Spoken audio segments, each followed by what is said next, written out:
I've got a little bit of a structure, but I don't want to hold us to that, just because we'll see where the conversation goes. Improvisation is And the I've got chills, they're multiplying, and I'm losing control. Anyway, it's serious stuff. Podcast, that's a podcast. Eh? that's a podcast. I love it. Okay, welcome to the Camino Tellers. I've got Ricky and Erica here in person. How are you two doing today? great. Great, great blessings to everyone. Hello. Blessings to you, Eric. Thank you for inviting us to this magical, magical spot.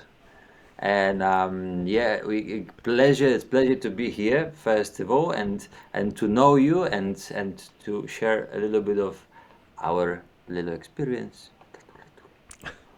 Well, you've got some great experience. One of the things that drew me to your channel is just your excitement and your passion, and really the way that you talk about almost like the philosophy of what you do. And so, what I would describe it as, you at this point you're making videos, walking the Camino de Santiago is kind of the main shtick, or the main kind of the main the core content.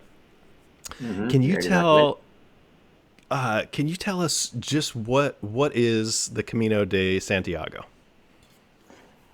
Probably to put it in two words would be a bit of a challenge, but that's the journey. That's the big journey, actually a historic pilgrimage. Back then, we might not remember because we're still young and beautiful. Back then, years back, they used to say that you go to Jerusalem to find Jesus Christ. You go to Rome to find the Pope, and then you go to Santiago to find yourself.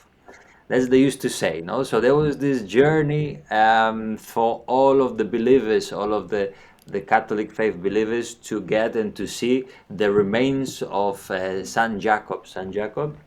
Sanjay. Yeah, Jacob? James? Is it James. Oh, Santiago. Santiago, James? Saint James, right?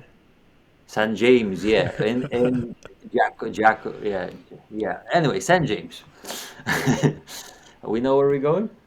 Yes. Santiago. Let's say Santiago. There you go. So if it happened years back. Okay, it happens years back. This is already, we're talking about nearly 1,000 years of tradition, and throughout the years it developed in from the pilgrimage into last 15, 20 years more into a journey, a personal journey, because it goes beyond the religion, it goes beyond the shapes and forms, and rather goes from what one feels and what one wants to resolve. So nowadays, more than 300, 400,000 people walk Camino de Santiago each year. Last year, the statistics were crazy, crazy, and and it grows, it grows. People find it life changing because they have a time to think about their life in a bit of a different way, go out of their comfort zone. And it's good to know that Camino de Santiago is 820 kilometers, which is 500 miles for those living on the other side of the lake. And so 500 miles gives you 34 days of walking, and that's the lots of things that could happen during 34, 35 days. That's pretty much all. that that's quite a bit. No, that's a great overview of what it is, and I'm really excited to dive more into that. But watching your guys' channel, and kind of the explanations, as well as the different routes that you guys take, as well as the preparations. I guess I was curious to know, with both of you, when was the first time were you exposed to the Camino de Santiago, when you were both children or little kids? When was the first time that you did it? This is like the idea that if you think about something crazy here in Europe, because we both Europe born and based, if you think about some adventurous stuff, you would rather think about Camino de Santiago, you know, like if you think about maybe in States, you would go for the Pacific Trail Divide or whichever of those Appalachian Trail. Here in Sure. Europe, we think about Camino de Santiago. So But for me, for example, it started when I got to know about Camino de Santiago was when I was 12 years old, when I was at Mm, school, secondary school, and we had books to read. And there was this book by Paulo Coelho, El Camino de Santiago. And from there, I read the book, and I don't know why. I since then I always wanted to go and see and walk this Camino de Santiago. But I remember I was 12. I remember the shelf where it was stored in the library at school, and I don't know what drew me to that at that age. there is I this see. thing that, say, please, please. No, no, no. Go ahead. Go ahead. There's this thing. There's this thing that actually Camino calls you. That's what they say, you know. But I was 12. Yeah, yeah, Camino calls you early. You know? That's one thing, Ricky, that I love is the way that you kind of step back and take a moment and just try to process your journey and what's happening and the impact of it. I think you're always I noticed that in all of your videos, very thoughtful about very mindful about the journey, which is always one of the things that I love about your channel. I have Now, a yes. yes, yes. If you don't stop me, I'm going to talk forever. So please stop me. Sure, sure. Well, now one of the things that I think I was surprised to learn, and I think a lot of our viewers, or my viewers at least, will not realize, is that the Camino de Santiago is really a network of trails. Not just I actually thought it was a single trail, and I think just due to the popularity of what I would call like maybe the main line. But can you talk a little bit about maybe the different routes and the different options that are available? Okay, so the main one, which is all know because everyone probably was exposed to the Martin Sheen's movie The Way, which he praises the original, like the main way, which is the French way, which starts in France and finishes in Santiago in Spain. This is the main one. 65% of all the pilgrims, walkers, you call them, would choose that way. So the most busy one. And and really pretty much this most special, especially for those ones who go for the first time. And then we have 15 other ones. We have the one. Only. It's actually the 50 main ones, 15 main ones, which would go the one from crossing just on the side of the northern side of Spain, called Camino del Norte, the Northern Camino. Then you would take one from Portugal, which is the Portuguese one that can go from Porto or from Lisbon. Each of them could be around 30 days as well. There is another one which is the first one, called El Primitivo, which starts in Oviedo in Asturias and then crosses all the mountains to finally get to Santiago, which is more of a hiking challenge rather than plain walk, because each of them has its own characteristic. So one would be more spiritually inclined. One would be more of a nature inclined. Although all of them have a bit of a parts of those components, no? But then if you walk from Portugal, the food will be different, and if you start in the northern Spain, you're gonna have the weather different.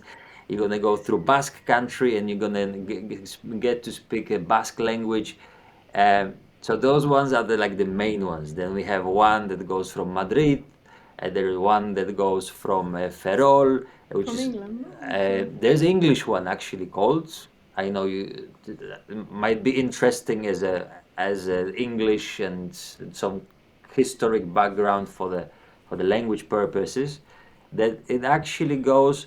They used The to the go Eng- from. the English one. Do you cross the channel? Is that the route? They used to go on the boat from England, getting to the ports, which would be Ferrol or A Coruña, from that side of the. It's only 100 kilometers from Santiago, and from there they will actually walk towards Santiago. That's how they call English, because all the English pilgrims, they used to come that way. But the idea that there are so many routes is because people would step out their house before and just walk to Santiago. So they would come from wherever they were. You can find paths in Germany. They go from Germany. There are beautiful paths in France. They actually paths in Italy. Erica's from Italy. There is a Camino that crosses Italy as well, and gets through France, Spain, gets to Santiago. It's like it's A net of. a net of caminos, of routes that actually fully equipped in their own signalization. They all the signs on the way. You can find a place to sleep, place to eat. So fully prepared for the person to undertake some meaningful journey I from see. And wherever you are. that's a really good way to frame it, right? That there's this endpoint destination, but really you're supposed to start almost wherever you are and you kind of make your way through.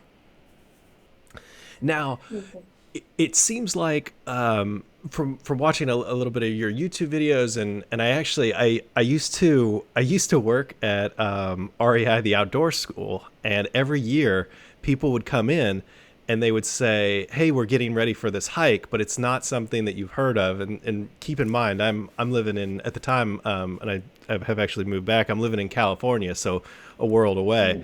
And they would say this route, it's called the Camino de Santiago, and so we would kind of talk through the gear that you would need, but I would actually not know anything about the journey, and so I was able to learn a lot through them. But it seems like the last 100 kilometers is what most people are targeting as maybe a reasonable or a practical journey. I know you mentioned 800K, a much longer potential hike, but is that kind of where you find most people settle in, is around that 100 kilometer mark? That um, that really is the matter of the accumulate. It's kind of, we will call it something more recent, because this 100 kilometers thing, once you otherwise we will reframe it from a different angle. Sure. If you want to finish and you want to get the certificate of completing Camino de Santiago, you have to do at least 100 kilometers. Okay, they would start from there. Okay, so and it's obviously for people who cannot afford to have 35 days of holidays. Getting to Spain and then doing 7 days of walking and then going back home, it's already 2 weeks. So it's not for everyone. So this 100 kilometer spot, it's sweet spot for many of those who want to try if it's actually for them. Like you're starting to do, let's just say, hiking, and you don't know to buy yourself those shoes, because some shoes costs money. Hiking gear costs money, big money, and you wouldn't know, should I or should I not? So the same thing happened to, should I do this 500 miles, or I will just try, and if I like it, I will go for all the distance. This is how I see it personally. It's also a distance that is, how do I say this, almost like practical. If I know most people only have a couple vacation weeks a year, or at least in the US, a few less and less vacation time. It's a kind of a manageable journey where you can cut it off, and I think to 100K, so around 60 miles, is a distance where you could kind of walk every day and really get to experience maybe the hike, and you're not rushing through it to get to the end. Because it seems like one of the core characteristics, because I feel like I know you both so much from watching your YouTube videos, so I'm excited to talk to you. It seems like one of the core characteristics is that you focus so much on the journey and not necessarily the end point. And it seems like that someone who's undertaking this should really take the time to experience town by town what it has to offer, and the actual journey part. Um, and I think that there are two ways. First one is this my background, like I teach meditation. So I used to live in India, and for me this is like something important part of life, which introspection of who am I and what I do here is something that takes me forward. This is like the main question before I do anything else. Um, and that I kind of found that meditation through walking in the nature and being in contact with amazing people, that that's something that I fit perfectly in that particular moment of time. I don't know in the future because who knows.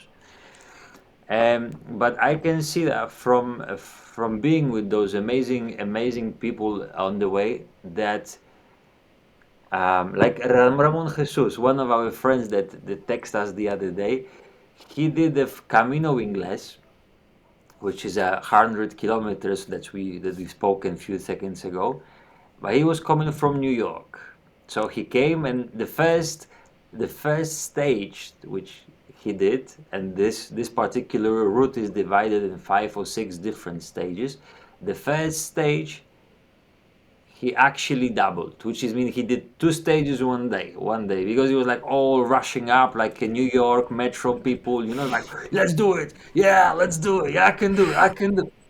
And So then I lived in New York for many years. I can totally relate to that. yeah, You arrive and you want to go, right? yeah, let's do it, Yes. I'm ready. And then actually he made some conclusion and say that he wished to take more time.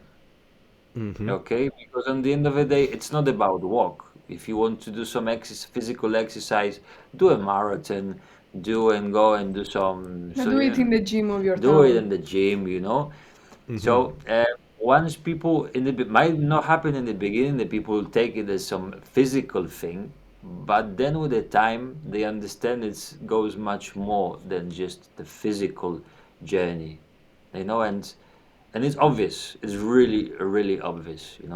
So That's one of the things I think that I took away from watching a lot of your videos, and I'm so enthusiastic about it, is that it seems like you kind of reframe it a little bit, almost there is a religious aspect to it, but beyond religion, almost a spiritual or transcendental thing. Do you recommend, if someone would like to do the Camino de Santiago, should they come with a specific reason, a specific thing to ponder, or what's the best mindset or to approach this with?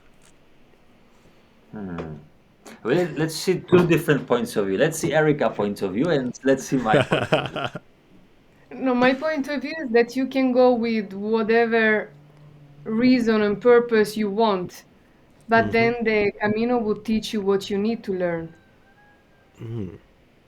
So, That I see that through the process of the days, you yeah. kind of will discover maybe a lot about Yeah, yourself and a lot about maybe the for environment. example, maybe for example, if I speak about myself, I go there because I want to know what to do with my life, with the job I have, if quitting. But then I realized that by walking, by being with myself for many days, that the issue is not the work, but maybe some other issue. So just the answers will reveal themselves. Yeah, yeah, I agree, baby, definitely. She's a smart girl, Has thought through it, of course. man. And do you find that, because I know that watching these videos, everyone, and including yourselves, really talks about the day-to-day journey, and is that where you find most of the impact? Not necessarily at the end point, but when you reflect back on it, walking from town to town, from yeah, the that kind of journey is where the impact happens. I, you know, imagine yourself every day being in the place that you don't know.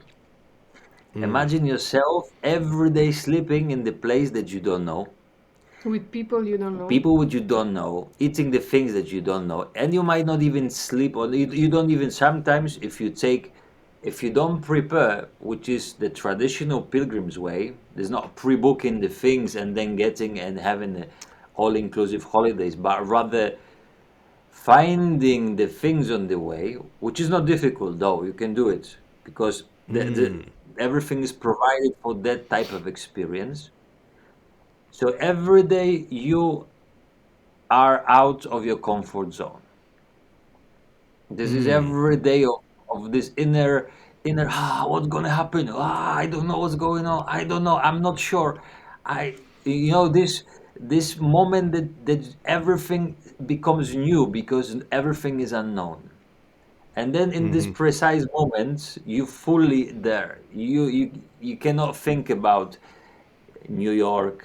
You cannot think about your problems because if you do it, and actually, you cannot because you have to provide for yourself for whatever happens now in this moment.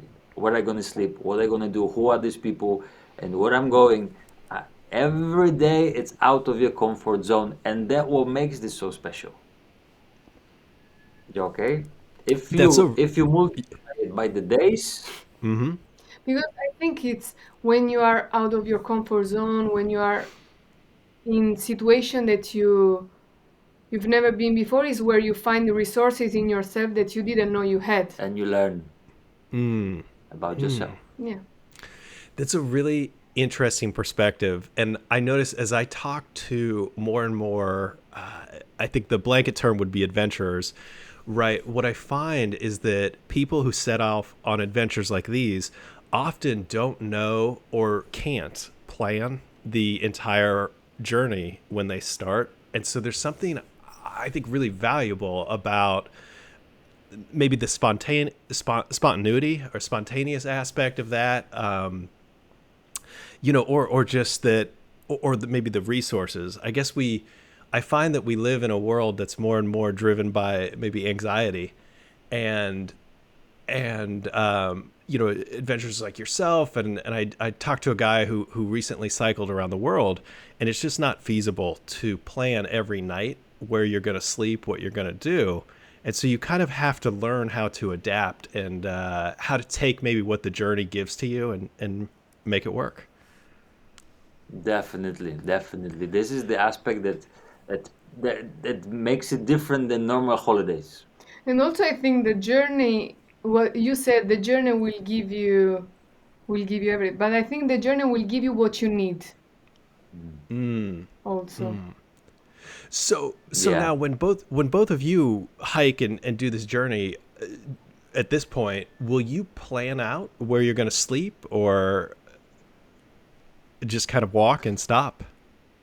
It all depends of different factors. For example, now we just came from India. In India, we did the famous Dandi March, which was the Mahatma Gandhi Independence Walk of the India in 1930, and we followed that route without knowing what we gonna do, passing through tribal and rural India when we were just the only tourists, pilgrims that they ever saw in their life. So we didn't know, we didn't plan, we couldn't. If, for example, if we go now in May, in April, in the middle of April, we're gonna go for Camino Portuguese from Lisbon, um, as a part of our job because already it's it's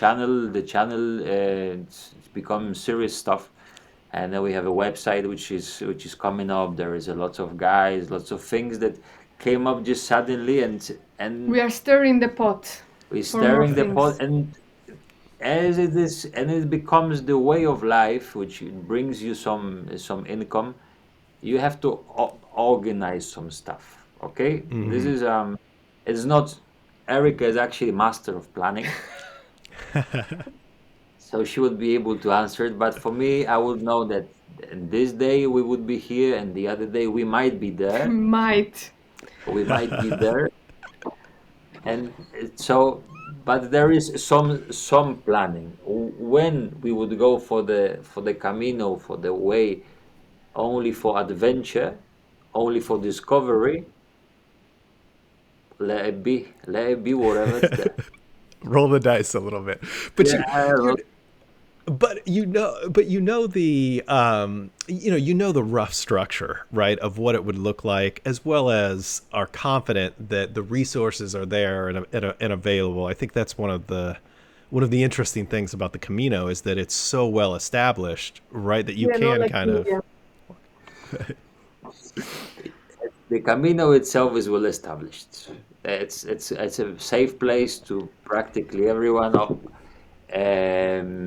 It's there are places to stay, things to eat. People are already accustomed to pilgrims coming and going, and there's always a need of help, and people are open. So it's a safe place to be. Um, that yes, But now please. is that the personality difference between the two? That Erica, you're a bit more structured and perhaps planning, and Ricky, you're a bit more free spirited, maybe. Erica. What is it? Uh, Emily said yes. That's Yeah, this is Is that how a we yeah? are. Yes. Okay, it okay. brings a lot of I wouldn't call it a structure, but rather a clarity of in seeing some things. Okay, organized clarity. He sees the vision. I see the details to get to that vision. Ah, okay, okay. Beautiful, beautiful. What a beautiful, beautiful, beautiful. It's a powerful team. And now take me through the thought process of creating a YouTube channel and specifically about the Camino. Um, there was some previous experience of other. I always have the camera with me. I always was filming things around, even the old ones that you used to hold with one hand and then you had to change the JVC, all stuff. So the ability, and or rather more than ability, the will was always there, and we tried to experiment with the previous channel of meditation that I tried to share some of the things that I used to learn in India. Um, but you know, it never worked. Happens. Life happens like this. And then once I was going for Camino, I thought maybe I'll just take a camera with me, as I always take the camera with me, and did some just recording here, recording there. It's like maybe just put it, yeah. And then suddenly, Eric, suddenly it just all started to grow. And I was like, what is that? And suddenly, and at the moment, I think today we have 7,160 people. 7,000 people. I can't even believe this is the huge community of people who are Listening to you. It's fantastic. it's fantastic. But Yeah. it happened again. It just happened. It just happened. Without obviously the second Camino, third Caminos, that then you see, okay, the interest is there. I'm gonna go, yes or yes. So maybe let's just do something with that. Maybe take a camera, maybe take another camera. Let's take a drone. I can see you have a drone as well over there. Sure. Um, yeah, so on the Caminos now, I work with four cameras. I work with four cameras, and I use them in the same time pretty much. And then some Caminos, some of the other filmmakers come. The Camino in Gran Canaria, we had a beautiful collaboration with one of the guys from Lost with the Flow, my big brother Ricky. And so people just start to, it's like, yeah, let's do it together, and it it happens.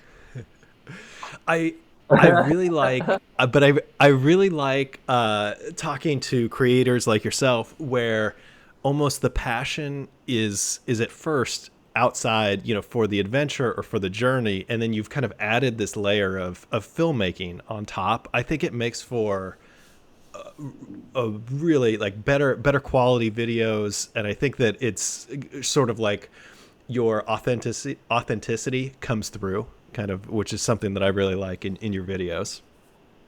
Thank you, Um, thank you. of course, of course.